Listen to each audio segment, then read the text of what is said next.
that's a good transition here to the polling, intra-MAGA. So here, I'm pointing a guy named Rich Barris. I've talked about him here on the show before. He is definitely more of like a MAGA-aligned pollster, but one of the things that Rich does, I think, really well is try to keep his finger on the pulse of the MAGA base, of Trump approval, and specifically the Trump coalition. He looks at things very similar to I do. There's the MAGA base, then there's the Trump voter, there's the non-traditional person. All of these people kind of come together and became the Republican Party in 2024, or at the very least, voters for the Republican Party. So here's what Rich had to say about Trump's approval rating, how it continues to go down, and cracks within the coalition. Let's take a listen.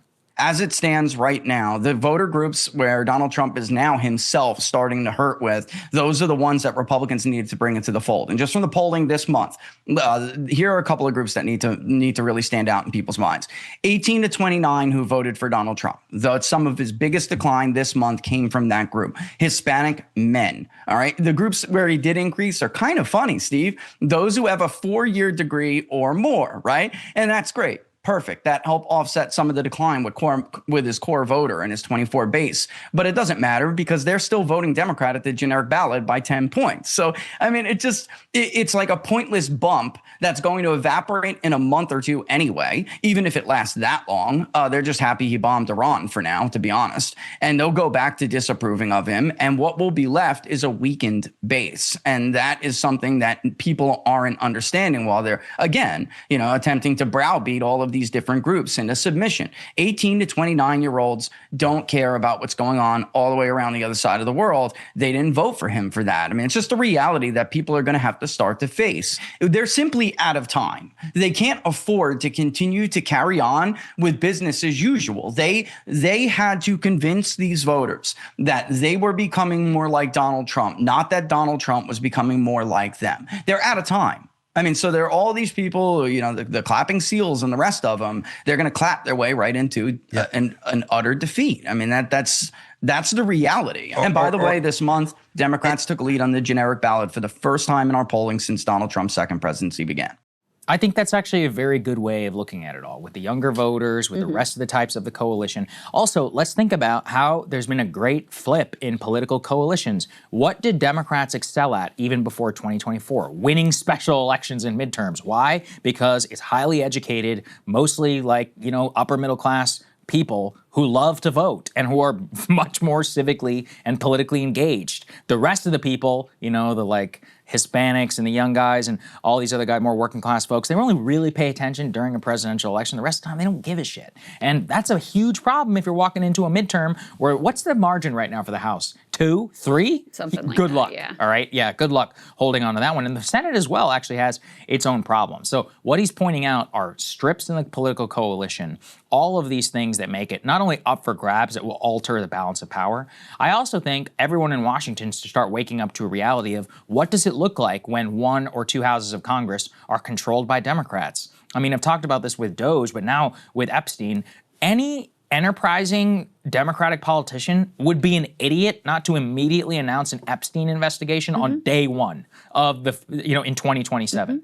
And, by the way, impeachment and all of that, that's already happening. Don't even get me wrong on that one. But my point is that the amount of political, institutional pushback, showdowns with the White House, from everything to funding the government, to taxes, to whatever, especially given the attitude of the base, is basically going to be analogous to how the Democrats were from 2006 to 2008 under George W. Bush, when he was also a lame duck president with a very, very low approval rating. Bush got nothing through the House or the Senate at that time. Yeah. He was a pariah. They hated him. Congress basically said, screw you on almost every important decision that was happening. That's going to be the political tenor of what those last 2 years look like. They can make your life hell. I mean, every Trump appointee, I hope you have a lot of money because you're going to be paying private lawyers out the ass when you're testifying before Congress. This is the reality that people are staring down. And the Republicans are just don't seem to care. Well, Trump himself, I guess he never cared, but for personal reasons, if he doesn't even care about the party, your own presidency can be consumed by stuff like this. And that's just looks more real every single day that we go forward. Yeah, no doubt about it. I mean, I think Republicans just pretty much assume they're going to lose the House at this point. Okay, but you don't have to lose the Senate too. It's a big could difference. Be possible. It could be possible at this rate. I just saw a poll. Virginia and New Jersey have their gubernatorial elections this year, the off year. The Virginia one in particular is typically seen as a bellwether. And you've got a really lame Democrat, Abigail Spanberger. She's like former CA, whatever. Yes. Anyway, I'm getting those ads at my house and they're terrible. But my neighborhood is all in for Spanberger. There's signs everywhere. Apparently the whole state is, because I just saw a poll that has her up 12 points. Good Lord. 12 points on Winston Sears, who's a current, elected statewide official. So this is not someone elected Youngkin by 2 points. That's a 14-point swing in 5 years. That's crazy. Yeah. All right. So we'll see how that goes. But I think Abigail Spanberger's got to be feeling pretty good about where she stands at this point. The other thing I was thinking about listening to Rich Barris talk there is, where was Trump's strength? His strength was with low information voters. Always. The type of people who aren't listening to the show or watching CNN or even watching Fox News. The type of people who are watching like Theo Von's podcast or, Andrew Schultz or Tim Dillon or Joe Rogan or whatever while they're, doing their job or driving the Uber shift or whatever. And to the contrary of the people who want to say, oh, real people don't care about this. This is actually a story that really penetrates pop culture. It's easy. It's the easiest one to get completely penetrates pop culture. I mean, all the late night shows, of course, are all over it. Shane Gillis hosted the ESPYs last night. Epstein joke brought down the house. Yeah, killed. Yeah, you don't think people know about this? Give me a break. This is exactly the sort of issue that actually breaks through I totally agree. with low information voters, the very people who were the ones who put Trump over the top last time.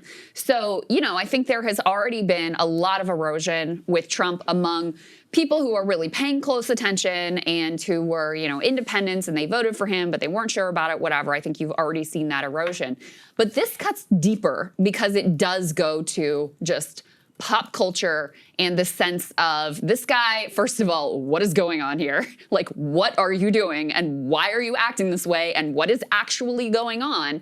And second of all, you just lied to us to get elected. Like, you betrayed this notion that you're going to be the outsider, come in and clean up things, like total and complete bullshit. And look, it has always been bullshit, but this is such a blatant, obvious betrayal of how he positioned himself that it becomes impossible to ignore and to spin if you have a shred of integrity. I totally agree. Let's also put this next one up here. This is from Mark Mitchell, who works over at Rasmussen. And, I follow these guys because, look, you can say a lot about biased pollsters and all this, but one of the things I like about, following the quote biased pollsters is that some of them actually do have some integrity. And here, this is from Rasmussen, one of the most Republican-leaning polling outlets out there. And here's what Mark Mitchell has to say. Update: looks like Trump approval has bottomed for the second term. And what he and Rich and these guys are warning about is just the absolute destruction that Republicans face in the midterms. But again, more importantly, for Trump and his coalition in the future, for whatever that looks like. The other thing is let's say that Trump is a lame duck and he's done. Everyone's like, oh, he's not going to care. I genuinely don't believe that. I think he will be the most till the day he dies. He will be a god king of the Republican Party. It would be as if Ronald Reagan, who I guess kept his mind, after he left his presidency and continued to wield his influence. Now, Reagan, not only from his own personal issues, but believed in norms, even though I know that's cringe, and was like, no, I'm done. I'm an old man. George, take the reins. You can do whatever you want to do. I'll respect that. You think Trump is going to be sitting down in Mar-a-Lago? Let's say JD gets elected. He's going to have to go down there once a month, all right, to get Trump Truth Socials and all this other stuff to back him up, because at the end of the day, the loyalty does not transfer. We've seen that a million times. There's affection, but not the loyalty. And so for him, if you continue to diminish and just bring things down to a MAGA type coalition, you put every future Republican in such a dangerous position where they can't piss off Trump, but to win, they can't also, go in the direction in the loyalty that he demands, which increasingly that seems like what he's likely to do. Of course, could be wrong.